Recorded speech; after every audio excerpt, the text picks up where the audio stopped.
विजय और सुनीता ठाकुरे को केते डाकिले राखी पूर्णिमा पुओटी हो बोली। ठाकुरे डाक शुणिले और नर्स कटू पुओ हवा कथा शुणी विजय और दुई झील मन खुशी लेबर रूम आड़ को दौड़ी जाते दुई जन गाधे दुईटी राखी भाई छुआ पु को राखी न पिंधे पारे हाथ में छुई देकी नहीं आसवे पाखे जाए देखा ये कौन पुअर तो हाथ ना।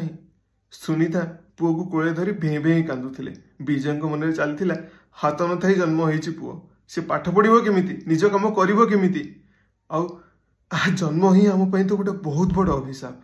विजय निज मनर कथा सुनीता को कहला बेले डाक्तर बाबू पछरे कथा शुणुते। डाक्तर बाबू आसिले कहले बाबू रे मोर दीटा पुओर हाथ गोड़ सब ठीक अच्छे। गोटे पुओ ता भर से हाथ में मनीष मारी जेल में पशि हाँ गोटे पुओ बहु को धरी विदेश रोचे आम बुढ़ा बुढ़ी ये मले हसिले कार किसी फरक पड़ूनी।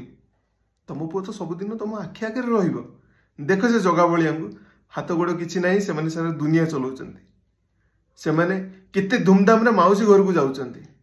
तमें तुम पुओ को तांको अर्पण कर दियो तुम पुओ देखो दिने बड़ मनीष हम। आ राखी पूर्णिमा दिन बलभद्र जन्मदिन जो पुओटीर नाम रखाला बलराम राउत।